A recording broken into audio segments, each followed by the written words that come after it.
Hello, denizens of YouTube. Hope you're having a good day.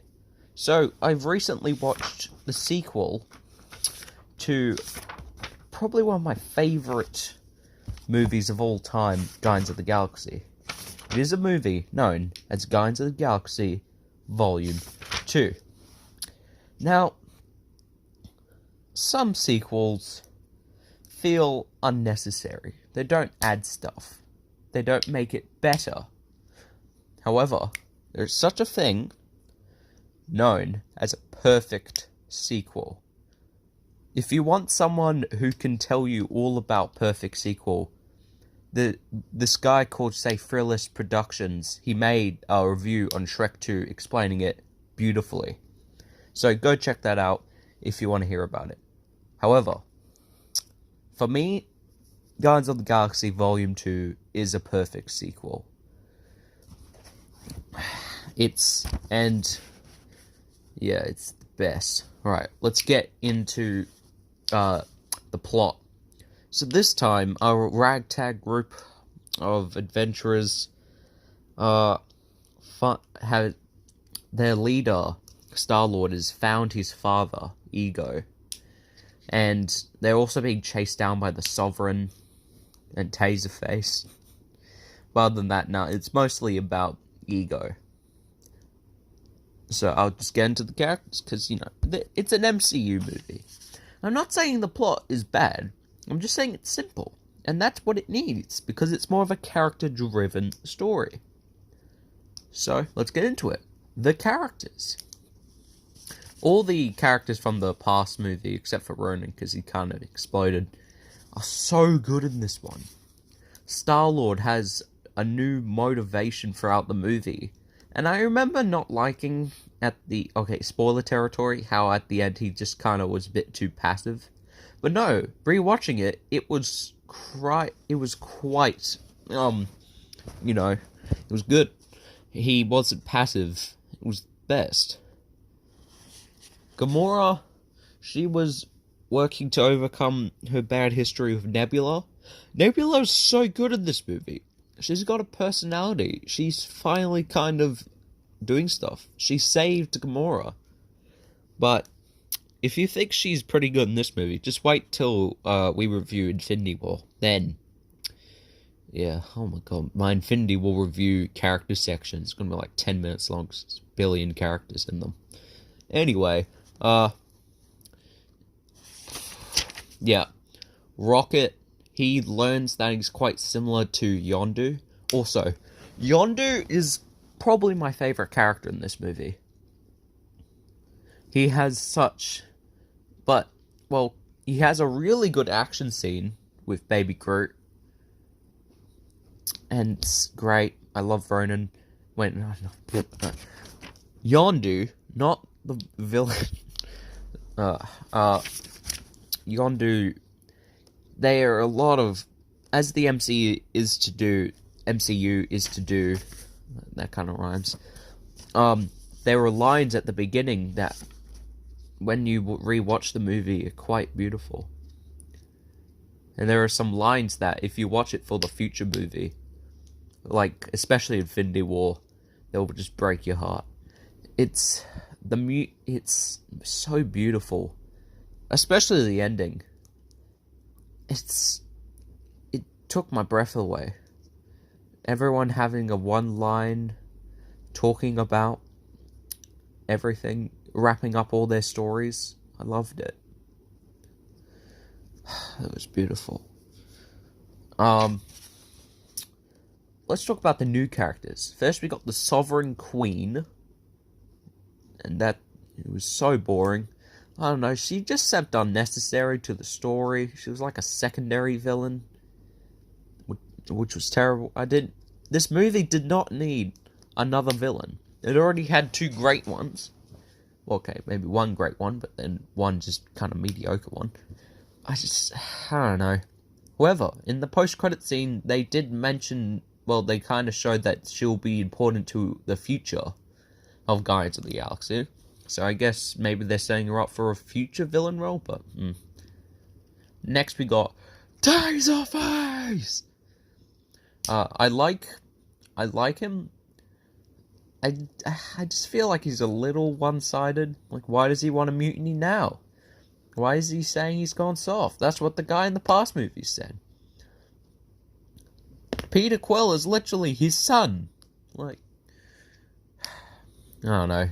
I did like Rocket's line about him. What was your secondary option? Scrotum hat? Then just all the Ravager crew members just went bonkers. Oh yeah, that's another thing. The Ravager crew members, they were quite interesting. I liked their little talk when they were capturing Rocket. That was pretty funny. There was also this disgusting one that one of them ate a literal bug on a tree. It's disgusting. Kraglin was really good in this movie. He had a lot more screen time, and that's what I wanted. And I hope he's in Guardians of the Galaxy Volume 3. I just love that, because Kraglin's one of my favourite characters from both this movie and the last movie, because he was kind of in there. Then we have Mantis.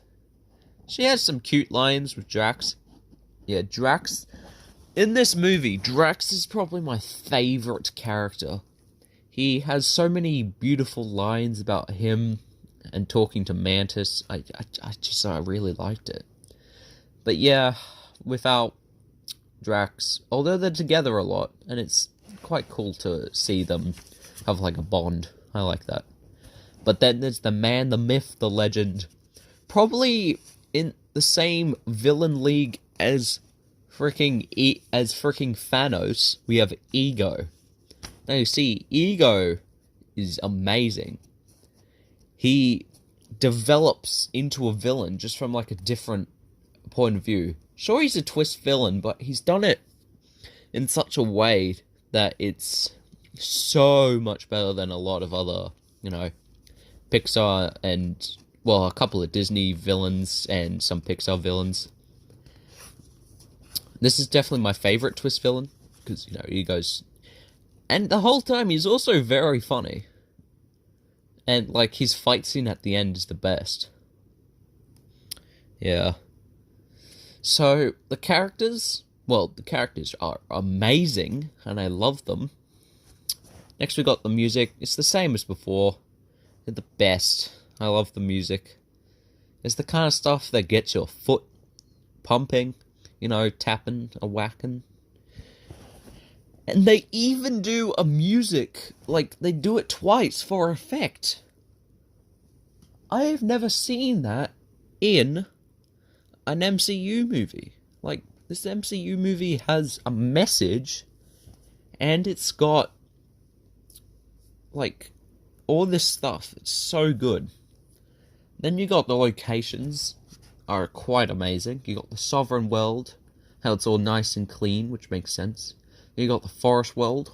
Forest World, while boring, was quite a good spot, for my main man Rocket to do all these fun stuff in the forest. Ego's world is quite fantastical, which kind of correlates. That's the thing, every world, it kind of correlates with a character, It's Ego's world is fantastical, but it's got roots, dark roots, just like Ego. And the ice world where Yondu sees his buddy chum person, Tarkna? I don't know, it's just this old dude. They had a standoff. And while I felt it was a little unnecessary, it did have a couple of good lines. Especially ones that correlate if you rewatch the movie. So, great characters, great music, great location, has a message. It's a really good movie. Would I say it's as good as the original? Yes. However, I will say that the beginning is kind of slow. But then when it gets to the, second act, it just kicks into high gear. And then the third act, man, it's probably my favorite third act in most movies ever. So, with all that being said, I give it a 5 out of 5. I hope you liked this review. I may put up another video today. I don't know, it was hard for me to do it yesterday. It was weird because I was trying to put up my Guardians of the Galaxy review today. Yesterday. I had almost finished watching Volume 2, but then, I have to get some sleep. And then I woke up in the morning, I was like, oh dang, I failed my viewers. But no, turns out it was unlisted. So, epic.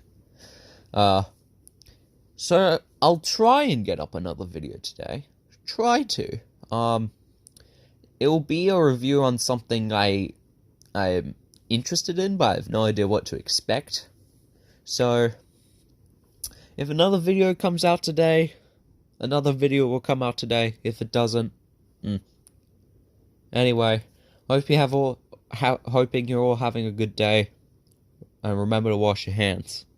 Peace.